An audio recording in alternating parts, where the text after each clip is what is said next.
સાબરકાંઠા જિલ્લાના અલગ અલગ પેટ્રોલ પંપ પર વાહન ચાલકોની લાંબી કતાર. પેટ્રોલ ડીઝલ પુરાવા માટે વાહન ચાલકો લાંબી લાઇનમાં ઉભા. સાબરકાંઠાના ઈડર, હિંમતનગર અને પ્રાંતિજ શહેરના પેટ્રોલ પંપ પર લાંબી લાઇન લાગી છે. ઉલ્લેખનીય છે કે પેટ્રોલને લઈ ઉડતી અફવાઓને લઈ વાહન ચાલકો પેટ્રોલ ભરાવા પહોંચ્યા. ખોટી અફવાને લઈ વાહન ચાલકો લાઇનમાં લાગેલા જોવા મળી રહ્યા છે.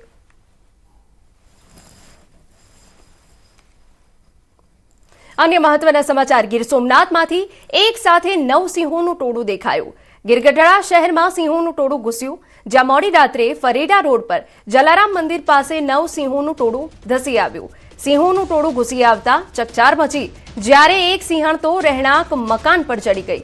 સિંહણ મકાન પર ચડી જતા થોડીવાર માટે ઘરના લોકોના જીવ તાળવે ચોંટી ગયા. જોકે મકાનના નળિયાના ખડખડાટના અવાજના કારણે પરિવારજનો સચેત બની ઘર બહાર નીકળી ગયા. ઘટનાની જાણ વન વિભાગને થતા સિંહોના ટોળાને શહેરથી દૂર કરાયા. જોકે ગીરગઢડા શહેરમાં આ પ્રકારની ઘટના અવારનવાર બને છે. તો ગીરગઢડા શહેરમાં સિંહોનું ટોળું ઘૂસી આવ્યું હતું, જેને લઈને લોકોમાં ભયનો માહોલ ફેલાયો હતો. એક સાથે 9 સિંહ ઘૂસી આવતા અફરાતફરી મચી ગઈ હતી. જલારામ મંદિર પાસે કે જ્યાં સ્થાનિક વસાહત છે ત્યાં 9 સિંહનું ટોળું જોવા મળ્યું હતું, જ્યારે એક સિંહણ ઘરની છત પર ચડી ગઈ હતી, જેના કારણે ઘરમાં રહેતા લોકોમાં પણ ભયનો માહોલ ફેલાયો હતો. અમારા સંવાદદાતા દિનેશ વધુ વિગતે વાત કરવા જોડાયા છે. દિનેશ, શું વિગત? જી બિલકુલ, ખાસ કરીને આ જે ઘટના છે તે ગીર સોમનાથનું ગીરગઢડા શહેર કે જ્યાં આમ તો અવારનવાર આ પ્રકારની ઘટનાઓ છે તે સામે આવતી હોય છે ને તે જ પ્રમાણે આજે ફરી એક વખત મોડી રાત્રે ગીરગઢડા શહેરની અંદર જલારામ મંદિર જે આવેલું છે ત્યાં આગળ 9 જેટલા સિંહોનું ટોળું છે તે ઘૂસી આવ્યું હતું. અને આ 9 જેટલા સિંહો પૈકીનું એક સિંહણ છે કે જે એક મકાનમાં ના નળિયા ઉપર ચડી ગઈ હતી. જો કે બાજુમાં રહેતા પરિવાર છે તેમને નળિયાનો આ જે ખડખડાટ અવાજ આવવાને કારણે સાવચેતીના ભાગરૂપે તેઓ ઘરની બહાર નીકળી ગયા હતા. એટલે કોઈ પણ પ્રકારની જાનહાનિ થઈ નથી, પરંતુ એક પ્રકારે કહી શકાય કે આ પ્રકારની ઘટનાને લઈ અને લોકોમાં ક્યાંક ને ક્યાંક ભય હતો. લોકો ચિંતિત હતા. જોકે વન વિભાગને જાણ કરવામાં આવી ને વન વિભાગ દ્વારા આ જે સિંહોનું ટોળું છે તેમને શહેરની બહાર છે તે ખસેડવામાં આવ્યું છે. જી બિલકુલ, આભાર તમામ વિગતો બદલ. તો વન વિભાગની ટીમે શહેરની બહાર સિંહોનું ટોળું મોકલ્યું. સમાચાર ગાંધીનગરમાંથી 2 રાઉન્ડ ફાયરિંગની ઘટનાથી ચકચાર મચી ગઈ. ગબે સર્કલ પાસે ફાયરિંગની ઘટના. અંગત અદાવતમાં ફાયરિંગની શક્યતા. એસપી, ડીવાયએસપી સહિત પોલીસ ઘટના સ્થળ પર પહોંચી. જાહેર માર્ગ પર ફાયરિંગની ઘટનાથી અફરાતફરી મચી ગઈ. ઘટનામાં એક વ્યક્તિ ગંભીર રીતે ઘાયલ. તો ગાંધીનગરમાં 2 રાઉન્ડ ફાયરિંગની ઘટના બની છે. અંગત અદાવતમાં ફાયરિંગ કરવામાં આવ્યું હોવાની વિગતો હાલ સામે આવી છે. જોકે ઉચ્ચ પોલીસ અધિકારીનો કાફલો ઘટના સ્થળ પર પહોંચ્યો છે. તમામ વિગતો તપાસવામાં આવી રહી છે. આપને જણાવી દઈએ કે એક વ્યક્તિ ઈજાગ્રસ્ત થયો હોવાની પણ વિગતો. સમાચારમાં વાત અમદાવાદની કરીએ તો બેફામ રફતારનો કહેર યથાવત. વસ્ત્રાપુરમાં નશામાં ધૂત કાર ચાલકે અકસ્માત સર્જ્યો. બલેનો કારના ચાલકે 2 ગાડીઓ અને 2 રાહદારીઓને અડફેટે લીધા. અકસ્માત સર્જી લગભગ 100 થી 200 મીટર ગાડી ધસડી. અકસ્માતમાં 2 લોકો ગંભીર રીતે ઘાયલ. કારમાં સવાર 3 લોકોમાંથી 2 ફરાર. રોંગ સાઈડમાં આવી બેફામ કાર ચલાવી. કારમાંથી વિદેશી દારૂની બોટલ મળી આવી હોવાની વિગત. વસ્ત્રાપુર પોલીસે ઘટના સ્થળે પહોંચી તપાસ હાથ ધરી.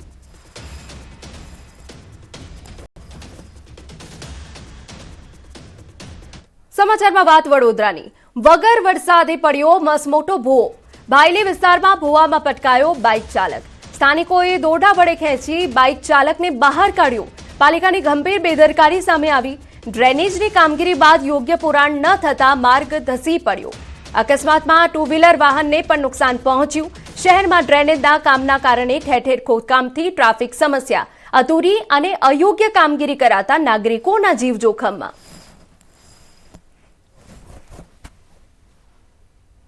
ટુ વ્હીલર ગાડીને યુટર્ન મારવા જતા અચાનક જ આજે સમતલ રોડ હતો એ રોડ અચાનક જ ભૂવો પડતા બેસી ગયો અને અમે બંને જણા એ ભૂવાની અંદર પડ્યા હતા. એટલે એવું લાગ્યું કે બચી ગયા, બાકી આ પાછળના ભાગે પછડાટ વાગી છે.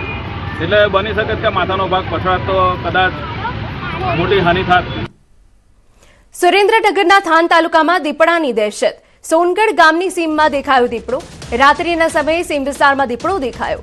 15 દિવસમાં 8 પશુઓનું મારણ કર્યું. પશુપાલકો અને ગ્રામજનોમાં ભયનો માહોલ. દીપડાને પાંજરે પૂરવા ગ્રામજનોની વન વિભાગને માંગ. તો દીપડાને પાંજરે પૂરવા માટે ગ્રામજનોએ માંગ કરી હોવાની વિગત છે। તસવીરો મેં આપને બતાવી રહ્યા છે કે જ્યાં એક તરફ થાન તાલુકાના લોકોમાં દહેશતનો માહોલ છે। દીપડો ઘૂસી આવ્યો છે। સોનગઢ ગામની સીમમાં દીપડો દેખાયો હતો। વન વિભાગ વહેલી તકે દીપડાને પાંજરે પૂરે તેવી ગામ લોકોએ માંગ કરી। સમાચાર અરવલ્લીમાંથી મોડાસા શહેર પાસે દીપડો દેખાયો। જિલ્લા સેવા સદન વિસ્તારમાં દીપડો દેખાયો। દીપડો દેખાતા વન વિભાગને જાણ કરવામાં આવી। वन विभाग की टीम तात्कालिक स्थल पर दौड़ी आई। वन विभाग की 3 टीमों द्वारा तात्कालिक सर्च हाथ धरायु। उच्च अधिकारीओं की हाजरी बाद दीपड़ाने शोधवानी कवायत।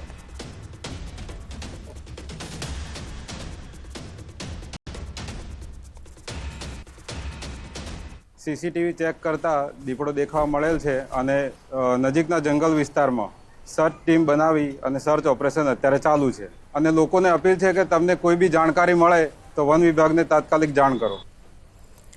समाचार राजकोटमांथी गोंडल मार्केटिंग यार्ड में 9 दिवसीय रजा।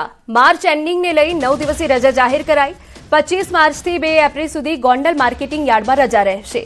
जणसीनी आवक अने हराजी बंद रहेशे। खेडूतोने यार्ड में पाक न लाववा जाण कराई। तो जणसीनी अने आवक बंद रहेशे तेवी विगतो मळी रही छे। गोंडल मार्केटिंग यार्ड में 9 दिवसीय रजा। आपने जणावी दઈએ કે માર્ચ એન્ડિંગ ને લઈ 9 દિવસની રજા જાહેર કરાઈ। 25 માર્ચ થી લઈ અને 2 એપ્રિલ સુધીની રહેશે। દર વખતે 7 દિવસની રજા હોય, પણ આ વખતે 2 દિવસ એટલે વધારવામાં આવે છે કે પહેલી તારીખે બેંક હોલિડે છે અને બીજી તારીખે હનુમાન જયંતિ છે। તો માર્કેટિંગ યાર્ડની અંદર ઓફિસનો બધો જ વ્યવહાર ચાલુ રહેશે। ખાલી ઓક્શન બંધ રહેશે એટલે ખેડૂતોએ આવવાનું નહીં રહે। समाचार सूरतमांथी कापोद्रा विस्तारमां एसटी बसमां आग लागी। शॉर्ट सर्किटना कारणे आग लागी होवानुं अनुमान। फायर विभागने जाण थता फायर विभाग घटना स्थळे पहोंची। आग लागता बस संपूर्णपणे बळीने खाक। आग लागता कोई जानहानि नहीं। तो बे तस्वीरों में आपने बतावी रह्या छे कि ज्यां आग लागी हती अने कोई जानहानिना अहेवाल सामे नथी आव्या। आपने जणावी दઈએ કે જ્યાં એસટી બસમાં આગ લાગી હતી। અચાનક શોર્ટ સર્કિટના કારણે આગ લાગી હોવાનું અનુમાન છે। ફાયર વિભાગને જાણ કરવામાં આવી હતી, તે બાદ આગ પર કાબુ મેળવ્યો। સુરતના જહાંગીરપુરામાં સોસાયટીમાં ક્રિકેટ ટુર્નામેન્ટ અને મેન્ટેનન્સ મુદ્દે થયેલી બોલાચાલી મારામારીમાં ફેરવાઈ। 3 જેટલા શખ્સોએ એક યુવક પર હથોડીથી જીવલેણ હુમલો કર્યો। ઘટનાની જાણ થતાં સોસાયટીના અન્ય રહીશો તાત્કાલિક દોડી આવ્યા અને વચ્ચે પડી બંને પક્ષોને અલગ કર્યા હતા, જેના કારણે મોટી દુર્ઘટના ટળી। ઇજાગ્રસ્ત યુવાનને પ્રાથમિક સારવાર આપવામાં આવી હોવાનું જણાવવામાં આવ્યું છે। ઘટનાની ગંભીરતાને ધ્યાનમાં રાખીને જહાંગીરપુરા પોલીસે ફરિયાદના આધારે ગુનો નોંધી તપાસ શરૂ કરી અને આરોપીની શોધખોળ હાથ ધરી। આ ઘટનાએ સોસાયટીમાં રહેતા અન્ય રહીશોમાં પણ ભયનો માહોલ ઊભો કર્યો છે। ગાંધીનગર જિલ્લાના દહેગામ તાલુકામાં છેલ્લા 12 દિવસથી ચાલી રહેલા પશુપાલકોના આંદોલનનો આખરી સુખદ અંત આવ્યો। दूधना भावों અને अन्य પડતર પ્રશ્નોને લઈ પશુપાલકોમાં ભારે રોષ જોવા મળ્યો, જેના કારણે સ્થાનિક ડેરી ઉદ્યોગમાં મડાગાંઠ સર્જાઈ હતી। જો કે પશુપાલક સંકલન સમિતિના સભ્યો અને સહકાર મંત્રી જીતુભાઈ વાઘાણી વચ્ચે યોજાયેલી મહત્વપૂર્ણ બેઠક બાદ આંદોલન સમિતિ લેવાનો સત્તાવાર નિર્ણય લેવામાં આવ્યો।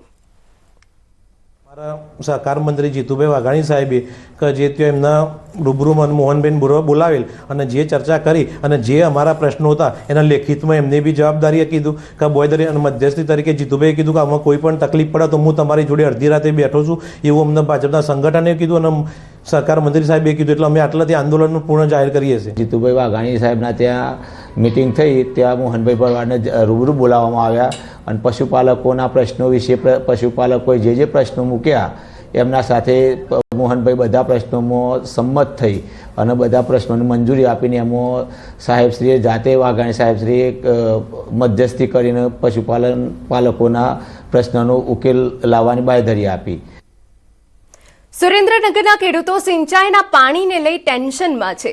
નર્મદા કેનાલના કારણે ઉનાળુ પાકનું વાવેતર ગત વર્ષ કરતા વધુ વાવેતર કર્યું છે, પણ જો અંતિમ પિયત સુધી પાણી નહીં મળે તો ખેડૂતોને પાક નિષ્ફળ જવાની ભીતિ છે।